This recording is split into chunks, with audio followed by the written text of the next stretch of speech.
नमस्कार, खबरों की खबर में आपका स्वागत है। मैं हूं संकेत उपाध्याय। आज देश में, माफ कीजिएगा, एक चीज रह गई। आज देश में धूमधाम के साथ 74वां गणतंत्र दिवस मनाया गया। पहली बार कर्तव्य पथ पर परेड हुई, जिसकी सलामी राष्ट्रपति द्रौपदी मुर्मू ने ली। अब पहली बार क्यों बोल रहे हैं हम वो इसलिए बोल रहे हैं क्योंकि इससे पहले इसका नाम कुछ और था, राजपथ था, अब कर्तव्य पथ हुआ। तो जब से नाम चेंज हुआ है तब से पहली बार परेड। इसकी सलामी राष्ट्रपति द्रौपदी मुर्मू ने ली। मिस्र के राष्ट्रपति अब्देल फतेह अल सीसी कार्यक्रम के मुख्य अतिथि रहे। परेड विजय पथ से लेकर लाल किले तक गई। करीब 90 मिनट तक चले मुख्य समारोह की शुरुआत राष्ट्रीय समर स्मारक पर श्रद्धांजलि देने के साथ हुई, जहां प्रधानमंत्री मोदी और रक्षा मंत्री राजनाथ सिंह के साथ तीनों सेना के प्रमुखों ने भी शहीद सैनिकों को श्रद्धांजलि दी। राष्ट्रपति द्रौपदी मुर्मू ने विजय पथ पर तिरंगा झंडा फहराया। इसके बाद कर्तव्य पथ पर देश की सामरिक ताकत और सेना के पराक्रम का शानदार प्रदर्शन दिया गया।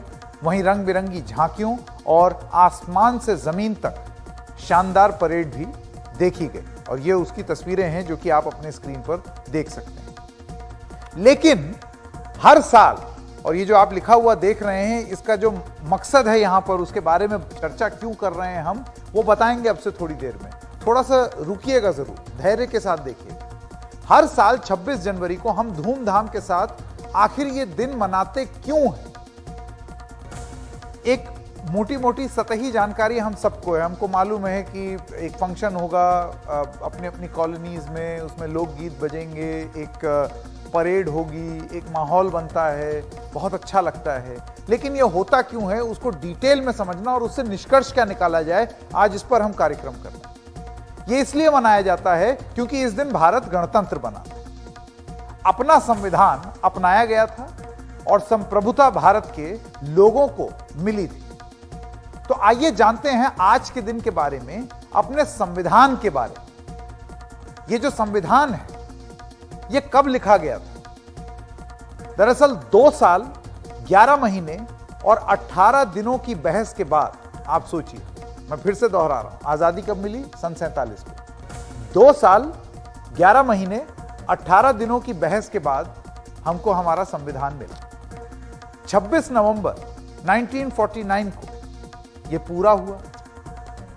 ये देखिए, 26 नवंबर 1949 को ये पूरा हो, सन 49। 26 नवंबर संविधान दिवस के रूप में मनाते हैं, और 26 जनवरी 1950 को भारत ने ये संविधान अपना लिया। मतलब अब ये संविधान फोर्स में था, ये जो ग्रंथ है ये फोर्स में आ गई। 284 सदस्यों के संविधान हस्ताक्षर हैं हमारे संविधान में, कॉन्स्टिट्यूशन में। दुनिया का सबसे लंबा संविधान है ये। बहुत मेहनत के बाद, जुगत के बाद, एक एक चीज पे सोच कर जो संविधान के रचयिता हैं, उन्होंने मेहनत करके सबसे लंबा संविधान लिखा। 1,46,000 से ज्यादा शब्द हैं। तो एक चीज यहां यह भी बता देनी जरूरी है कि यह संविधान बनाया किसने। इसकी ड्राफ्टिंग समिति के सदस्यों की बड़ी खास अहमियत है, और वो कौन कौन थे, और उनकी चर्चा जो है वो ऐतिहासिक है, जब वो एक एक चीज पर थ्रेडबेयर डिस्कस कर रहे हैं इधर से। तो अल्लादी कृष्णस्वामी अय्यर, एन गोपालस्वामी, बाबा साहेब भीमराव अंबेडकर अध्यक्ष थे, K M Munshi, Mohammad Saadullah, B L Mitter, DP Khaitan, N Madhav Rao.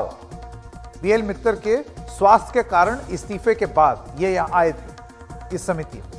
T Krishnamachari सन 48 में डीपी खेतान की मौत के बाद वो इसमें शामिल हुए संविधान समिति, और उसके बाद इन लोगों ने मिल करके जो संविधान रचा, लिखा, उसको अडॉप्ट किया गया, और उसका जश्न मनाया जाता है 26 जनवरी।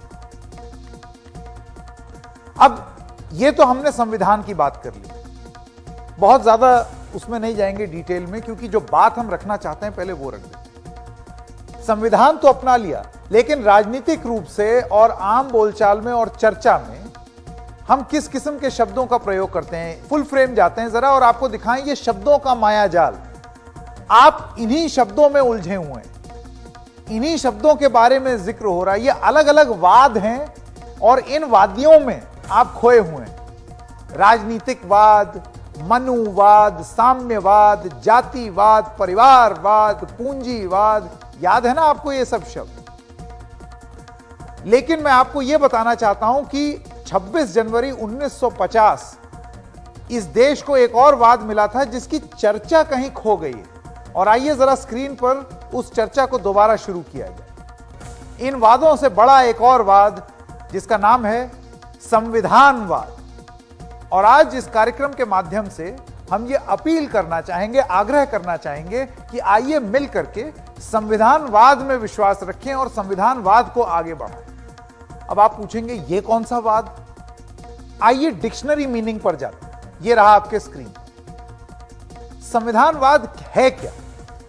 दरअसल स्टैनफोर्ड इंसाइक्लोपीडिया ऑफ फिलॉसफी के अनुसार कॉन्स्टिट्यूशनलिज्म, ये आपके स्क्रीन पर आए, कॉन्स्टिट्यूशनलिज्म, पहले अंग्रेजी में बता दूं, इज द आइडिया, संविधानवाद को अंग्रेजी में कॉन्स्टिट्यूशनलिज्म कहते हैं, is the idea that government can and should be legally limited in its powers and that its authority or legitimacy depends on its observing these limitations. अब हिंदी अनुवाद। संविधानवाद की परिभाषा क्या है? संविधानवाद का विचार यह है कि सरकार की सत्ता कानूनी तौर से सीमित होनी चाहिए और उसका अधिकार और वैधता इन सीमाओं का पालन करने पर निर्भर करती है। यानी कि संविधान जो तय कर देगा यही सरकारों का मैंडेट है, यही उनकी शक्तियां हैं और यही तय कर देता है कि वो शक्तियां कितनी सीमित हैं। तो आप ये जान लीजिए संविधानवाद के फायदे बहुत हैं। क्या फायदे हैं जरा स्क्रीन पर आपको दिखाते हैं। सारे नागरिकों को एक सूत्र में पिरोता है संविधानवाद। संविधान में संशोधन होते हैं, समय के साथ बदलता है। देखिए, और जो रिलीजियस डॉक्यूमेंट्स हैं, ग्रंथ हैं, उनसे ये ग्रंथ अलग इसलिए है क्योंकि वक्त के साथ धार्मिक जो ग्रंथ हैं वो नहीं, वक्त के साथ ये एक ऐसा लोक ग्रंथ है जो कि अपने आप को सुधारता रहता है, बदलता रहता है।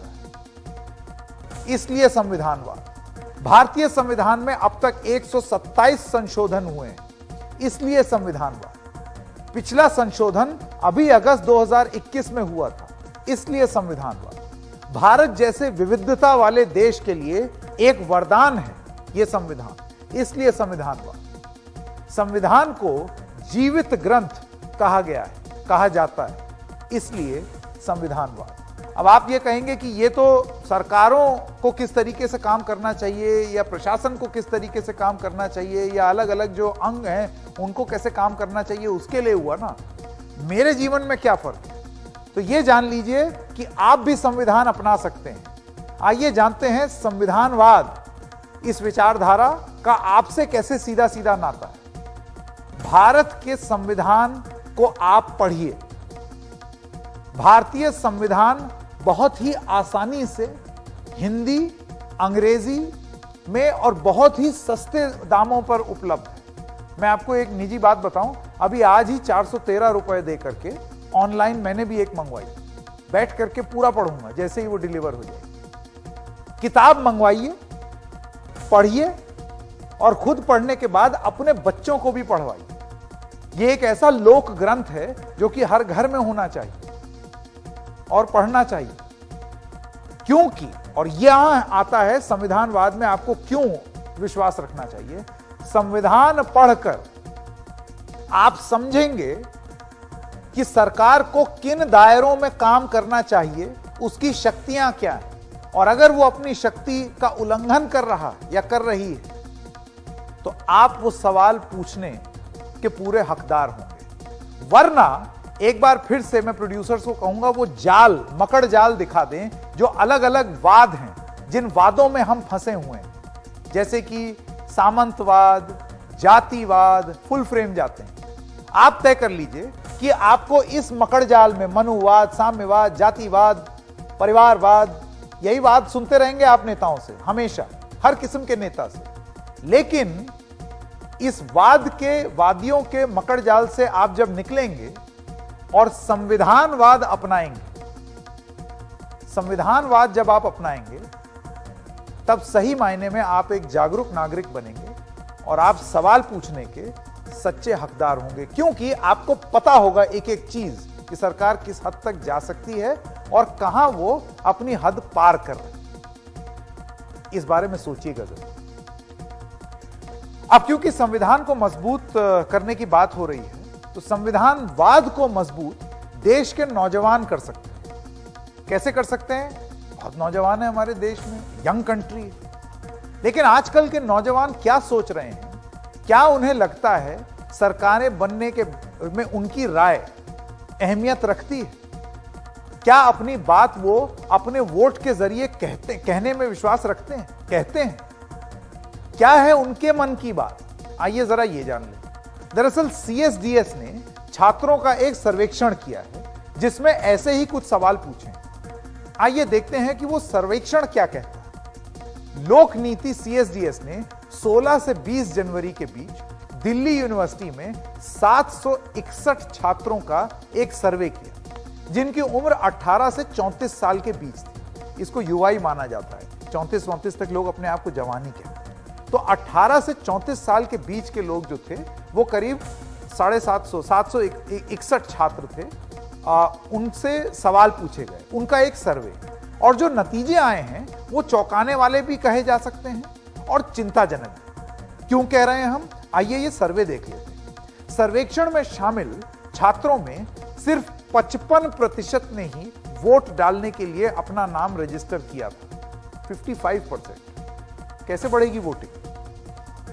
इनमें से पुरुषों की संख्या 58% ही थी और महिलाओं की 51%, 51%। यहां पर भी महिलाओं की संख्या कम। जब उनसे पूछा गया कि नाम न दर्ज कराने का कारण क्या है, तो जवाब क्या आए जरा वो देख लीजिए। पहला जवाब, समय नहीं मिला, 53%, 53%। मतदान में रुचि नहीं है, ऐसे 8%। तो समय नहीं मिला वाले जो हैं उनको तो संविधानवाद में पूर्णतः विश्वास रखना चाहिए। और 12% ने बोला कि प्रक्रियात्मक समस्याएं यानी कि प्रोसीजरल प्रॉब्लम्स में वो फंस गए थे, इस वजह से वो प्रोसीजर की वजह से नहीं कर पाए। अन्य कारण 12%।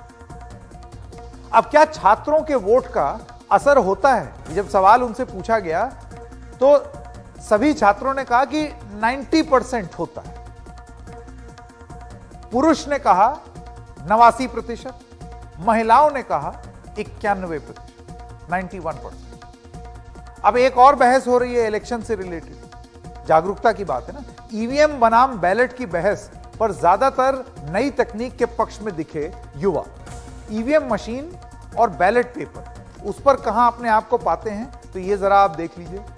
79%, लगभग 80% युवा कहते हैं कि भाई हम तो ईवीएम मशीन के साथ हैं। तो हम ईवीएम लगता है वो कसौटी पार कर चुकी है, वो जो अग्नि परीक्षा है वो ईवीएम पार कर चुकी है युवाओं के दिल के हिसाब से। करीब 14% थे जो कि खुश नहीं थे इस बात से। अच्छा, पुरुष और महिला का ब्रेकअप देख लीजिए। तो जो पुरुष हैं वो 76% पुरुष मानते हैं ईवीएम सही है और बैलेट पेपर करीब 17% पुरुष मानते हैं सही है। महिलाओं में भी लगभग यही ट्रेंड है। महिलाओं को जरा ईवीएम पर ज्यादा भरोसा। जो युवा महिलाएं, 82% महिलाओं का कहना है हमें ईवीएम बहुत पसंद, ईवीएम सही है, कोई दिक्कत नहीं। बैलेट पेपर में 10% महिलाओं को, युवा महिला जो है वो उनको उसमें इंटरेस्ट है।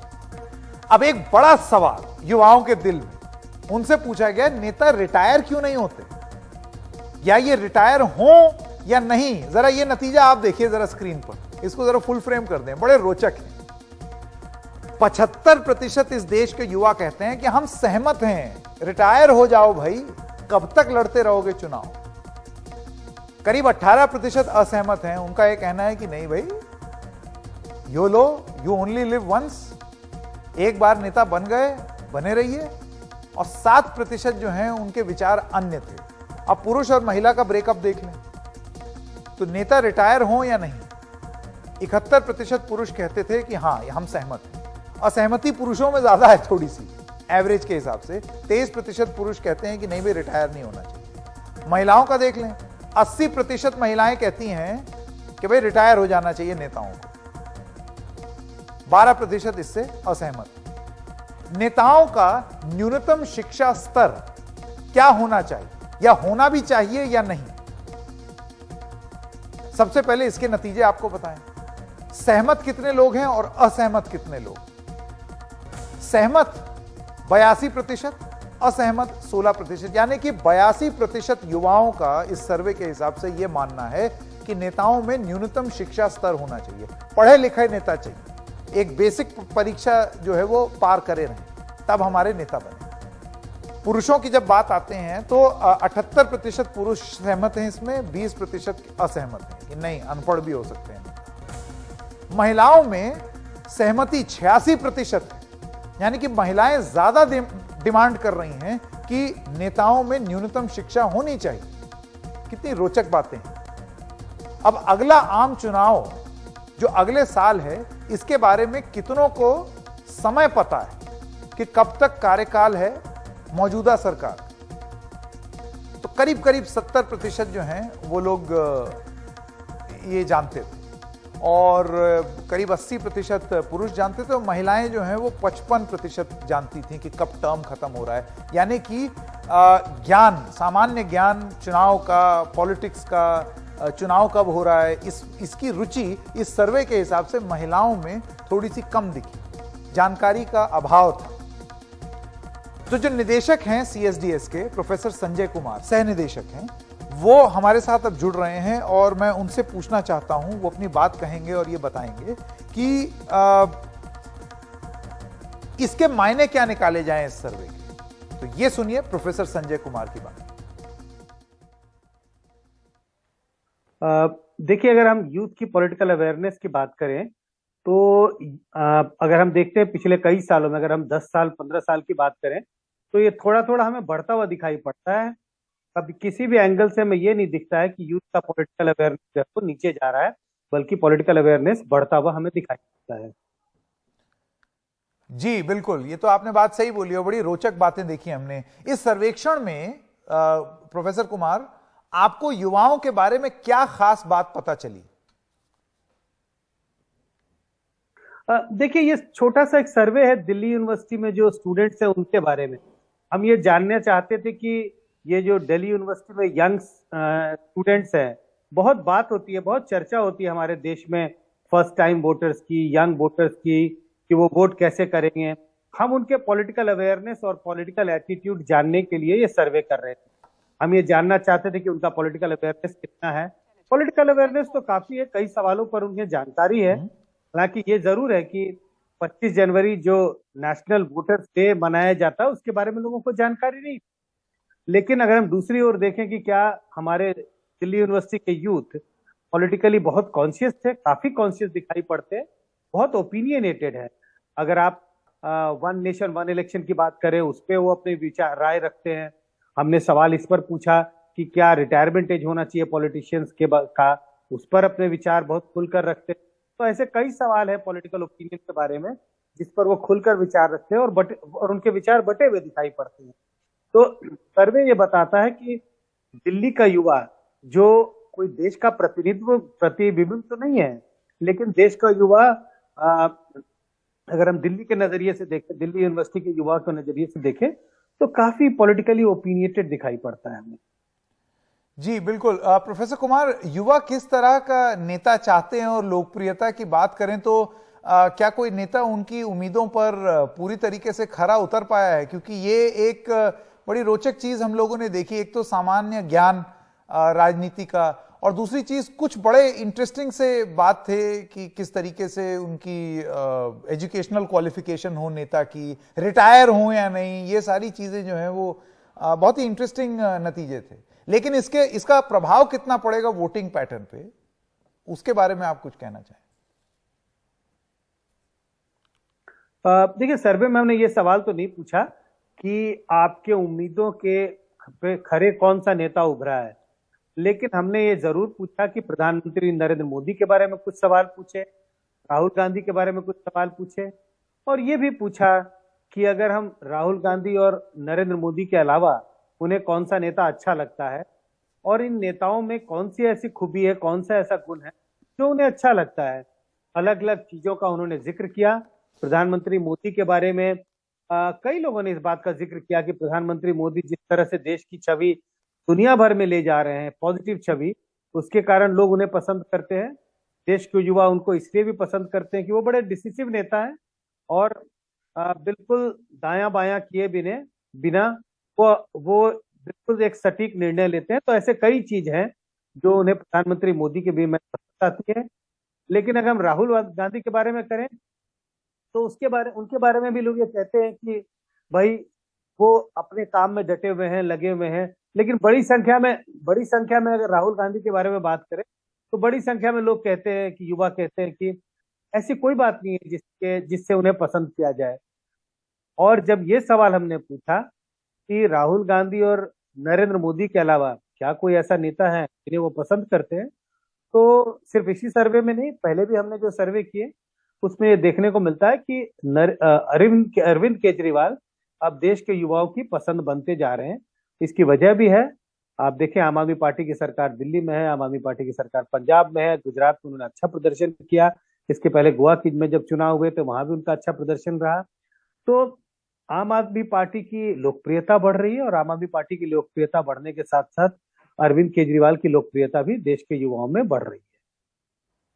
जी प्रोफेसर कुमार, आपका बहुत बहुत धन्यवाद हमारे साथ जुड़ने के लिए। ये ऐसे सर्वे करते रहिए ताकि थोड़ा आइडिया मिलता रहे कि युवाओं के दिल में क्या है। युवाओं के दिल की बात सुनना बहुत जरूरी है और युवाओं को भी अगर ये सर्वे सही है और यही ट्रेंड है तो भाई बहाने मत कीजिए, समय निकालिए, वोटिंग प्रक्रिया में थोड़ा इंटरेस्ट दिखाइए। नहीं तो फिर ओपिनियन, अगर आप ज्ञान बांटेंगे ना तो फिर दिक्कत होगी। और एक बात और जो कार्यक्रम के शुरुआत में कही और युवाओं पर खास तौर से वो लागू है, और वो ये है कि संविधान पढ़ के संविधानवाद का हिस्सा बनिए। ये संदेश युवाओं के लिए खास तौर से साफ है।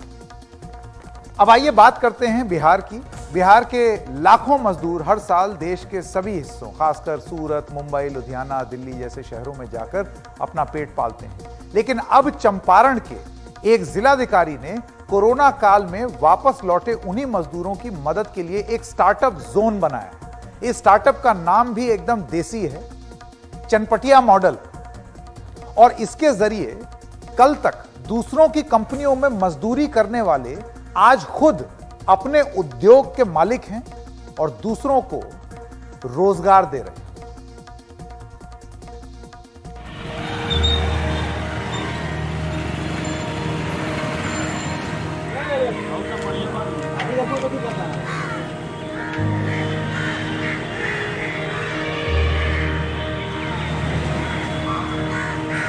हम फिलहाल बिहार के पश्चिमी चंपारण के चनपटिया में हैं। चनपटिया में एक स्टार्टअप यहाँ आज से करीब 2 वर्ष पूर्व कोरोना के समय में स्टार्ट किया गया था, जहाँ पे करीब 57 उद्यमियों को जो लोकल लेवल पे काम करते थे, कुछ लोगों को बाहर से भी बुलाकर यहाँ पर उनका एक तरह से छोटा इंडस्ट्री स्टार्ट किया गया।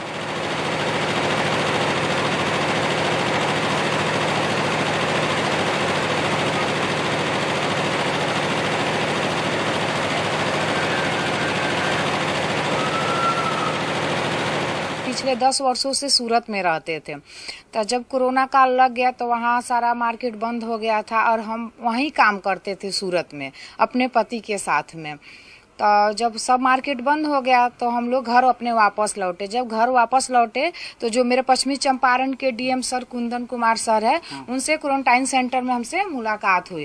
तो स्किल मैपिंग के तहत सर हम लोग से पूछे कि आप लोग कहाँ से आए हैं, वहाँ क्या काम करते हैं लोग। तो सब हम लोग अपने बारे में सब परिचय दिए। तो फिर सर ने बोले कि अगर हमको आपको सारी सुविधा देंगे तो क्या आप सूरत जाइएगा। तो हम बोले नहीं सर, अगर हमें सारी सुविधा मिलेगी तो हम क्यों सूरत जाएंगे, हम यहीं काम करेंगे। इस स्टार्टअप जोन में आपको अर्चना की तरह 50 और उद्यमी मिल जाएंगे, जैसे गुलशन, जो अपने पिता के साथ दिल्ली में स्टील के बर्तनों का कारोबार करते थे और अब उन्होंने अपने गांव के नजदीक ही ये काम शुरू कर दिया है। सबका मानना है कि उन्होंने यहां आने के लिए इसलिए सोचा क्योंकि यहां बिजली, पानी या बैंक लोन वगैरह के लिए माथापच्ची नहीं करनी पड़ती। यहाँ पे हम लोग बर्तन मैन्युफैक्चरिंग कर रहे हैं, ठीक है। पहले हम लोग दिल्ली में थे, दिल्ली में भी अपनी फैक्ट्री थी। अब यहाँ पे अपनी मैन्युफैक्चरिंग यहाँ पे बिहार में भी चालू करी है। तो दिल्ली में और यहाँ में क्या अंतर है? दिल्ली में यहाँ में कोई खास अंतर नहीं है, पर लेकिन मार्केट अच्छा है बिहार का बर्तन के मामले में। लुधियाना से लौटे श्रमिकों ने स्वेटर जैकेट बनाने का काम भी शुरू कर दिया है और इस साल तो कश्मीर तक इन्होंने अपना सामान भेजा है, जहां इनकी बिक्री बहुत अच्छी रही है। पहले लुधियाना में 2004 से बचपन से ही वहाँ काम सीख रहा था और कर रहा था। अब मैं पूरा अपनी जो 2 मशीनें वो लगी हुई है उसका मैं डिजाइनिंग और मैकेनिकल पूरे मतलब ओके उसका काम कर लेते हैं। फिर हम लोग कोरोना में जब घर आए थे ना, तो कोरोना में जब घर आए तो फिर हम लोग का थोड़ा हालात ज़्यादा ख़राब हो गया जाने आने का, वहाँ काम करने का। तो फिर घर पे हम लोग आपस में सलाह किए, तो घर वालों की इच्छा हुई चलो ठीक है करना है करो, तो घर से हेल्प मिला। फिर हमें बैंक भी मदद करी। इस पूरे स्टार्टअप जोन के पीछे जिनका दिमाग और मेहनत है, उनका मानना है कि ये काम सबके मिलीजुली प्रयास का फल है। 2020 में जब कोविड-19 की आपदा आई तो उसके बाद सूरत, लुधियाना, अमृतसर जैसे जगहों से बहुत सारे लोग वेस्ट चंपारण डिस्ट्रिक्ट को वापस आए। और जब लोग वापस आ रहे थे तो माननीय मुख्यमंत्री जी का बहुत ही क्लियर कट ये विज़न था और यह स्पष्ट निर्देश था कि हम लोगों को जो लोग वापस आ रहे हैं उनको यहाँ ही जॉब अपॉर्चुनिटीज जो है प्रोवाइड की जाए। यहाँ काम कर रहे उद्यमियों का मानना है कि अब तक सभी स्टार्टअप करीब 25 करोड़ का टर्नओवर कर रहे हैं और इसी तरह से सहयोग मिलता रहा तो इसे अगले 1 साल में दुगुना किया जा सकता है। कोरोना काल में जब लॉकडाउन लगा हुआ था तो यहाँ जितने हम वहाँ से हमारे जितने कामगार आदमी थे, लेबर तो हम कहेंगे नहीं, कामगार ही स्किल वाले हैं, क्योंकि देखिए लुधियाना, दिल्ली, सूरत, चाहे आप कहीं पे भी जाइए वहाँ 80% कम से कम बिहार के आदमी मिलेंगे हर एक लाइन में। तो उसमें लॉकडाउन में क्या हुआ कि हमारे जो डीएम सर है ये स्किल मैपिंग करवाए थे, यहाँ पूछे कि तुम लोग जो वहाँ कर रहे हो वो यहाँ क्यों नहीं कर रहे हो, यहाँ अगर सब फैसिलिटी दिया जाए तो करोगे। ये तो छोटा है, अभी कुमारबाग में 470 एकड़ ज़मीन है, वो हम बनाना शुरू करवा दिए हैं। कैमरामैन हबीब अली के साथ मनीष कुमार, एनडीटीवी इंडिया के लिए।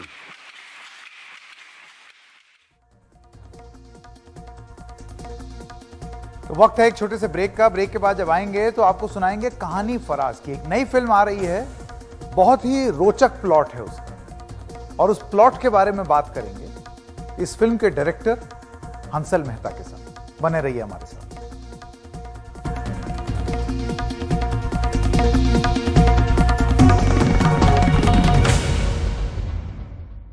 नमस्कार, एनडीटीवी इंडिया में आपका स्वागत है। मैं हूं संकेत उपाध्याय। एक नई फिल्म आई है और आजकल फिल्म पर थोड़ा फोकस ज़्यादा भी है क्योंकि कुछ फिल्में आई हैं जिससे हिंदी फिल्म इंडस्ट्री जो है वो ऐसे समझ रही है कि बस अब अच्छे दिन आ गए। तो मैं स्वागत करना चाहता हूं हंसल साहब का। हंसल मेहता जी, बहुत बहुत स्वागत आपका एनडीटीवी में। आपकी भी एक फिल्म आ रही है, उसका नाम है फराज। बहुत बधाई इस फिल्म के लिए। सबसे पहले मैं आपसे पूछना चाहता हूँ, क्या है ये फिल्म? ये एक घटना हुई थी 2016 में।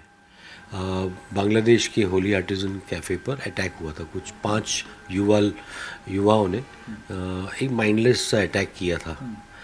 तो ये उस रात की कहानी है, उस रात को क्या हुआ था और उस रात के ज़रिए हमारे इस युग की, इस टाइम की कहानी है। It's a story of our times told through that night. इसका नाम फराज क्यों है इस फिल्म का? फराज, इसकी जेनेसिस एक्चुअली हुई थी फराज से। फराज जो कैरेक्टर है, जो अगर जब आप फिल्म देखोगे तो क्लाइमैक्स में एक स्पीच है, तो उस स्पीच के लिए महेश भट्ट साहब वो वहाँ शामिल थे। उन्होंने स्पीच सुनी, उससे काफ़ी वो प्रभावित हुए, काफ़ी मूव हुए थे। तो he called me, he said कि ये Hansal, this is a film that you must make.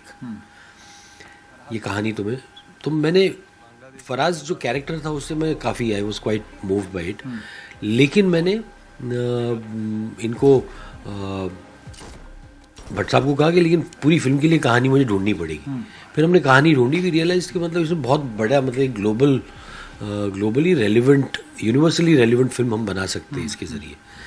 And film में मतलब आप फिल्म देखोगे आपको फराज बहुत देर से मिलेगा। 40-45 मिनट बाद फराज कुछ कहता है। इसको लेकर के भी कुछ बातें हुई थी कि भाई तो फिर ये नाम क्यों रख दिया जब इतना डिलेड इंट्रोडक्शन है कैरेक्टर पर? हाँ, मतलब मैं भी रख देते। सी, फराज के मायने जो है फराज मीन्स स्टैंडिंग टॉल। तो मेरे लिए वो जो मायने हैं वो इस फिल्म को मतलब it's a metaphor for what the film stands for. कि आप मतलब जब ये ऐसी घड़ी आती है ना कहीं से एक ऑर्डिनरी सा लड़का, एक छोटा सा यंग लड़का खड़ा होता है against the use of mindless violence in the name of religion. तो मेरे लिए वो बहुत बड़ा एक सिंबल है। तो Faraz is a symbol of that quite ordinary resistance जिसके बारे में हम शायद भूल गए हैं अभी।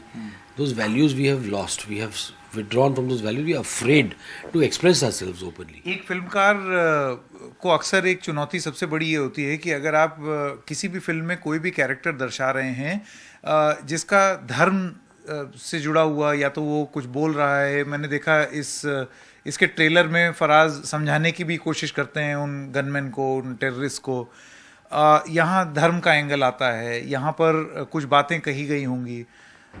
कितना मुश्किल होता है फिल्म में धर्म को अकोमोडेट करना या उससे संबंधित कुछ कहना। सच्चे फिर वो कोई भी धर्म हो, बिल्कुल धर्म कोई भी हो, सच्चे दिल से आपकी बात अगर कही जाती है ना ऑनेस्टी के साथ, तो मतलब धर्म अनकंफर्टेबल नहीं होता है। हमने अनकंफर्टेबल बना दिया है धर्म को। हम धर्म के बारे में मतलब इतनी उल्टी सीधी, हम धर्म को मैनिपुलेट करते हैं फॉर आर सेल्फिश मोटिव्स।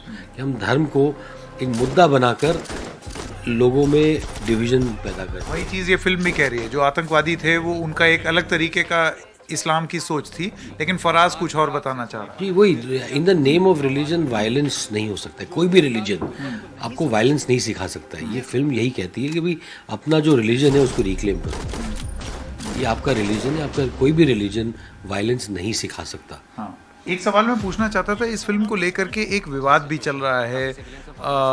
कुछ जो विक्टिम्स थे जिनकी डेथ हुई, उनके घर वालों ने भी ये बोला कि भाई आप किस तरीके से पोर्ट्रे कर रहे हैं इन कैरेक्टर्स को। ये क्या है मसला और इस पर अभी कहानी कहाँ है? मैटर हमने मतलब वो लोग हमको कोर्ट ले गए थे एंड हमने कई बार कोशिश भी की आउट ऑफ कोर्ट इस मैटर को सेटल करने की, लेकिन कोर्ट माने कहाँ के कोर्ट? दिल्ली हाई कोर्ट में थी मैटर। और 14 अक्टूबर को दिल्ली हाई कोर्ट ने अपना जजमेंट डिलीवर किया था, जो काफ़ी लैंडमार्क जजमेंट था। तो वो जजमेंट से वो फिल्म इंजेक्टेड थी, वो इंजंक्शन था इस फिल्म पर करीब 1 साल, करीबन 1 साल इस पर इंजंक्शन था। तो फाइनली लिफ्ट हुआ।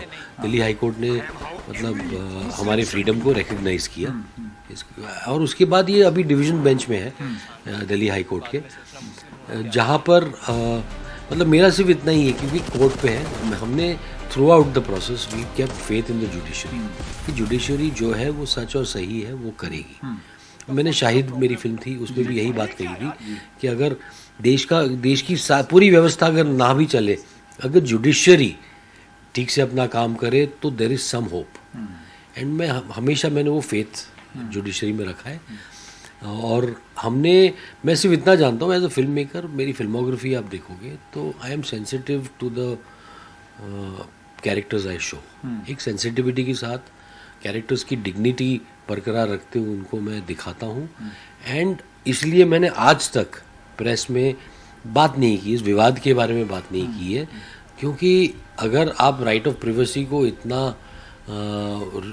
If you hold it so close to your heart, तो आप प्रेस कॉन्फ्रेंस करके उस राइट ऑफ प्रिवेसी को एक्चुअली खुद ही वायलेट कर रहे हैं और मैं वो नहीं करना चाहता हूँ।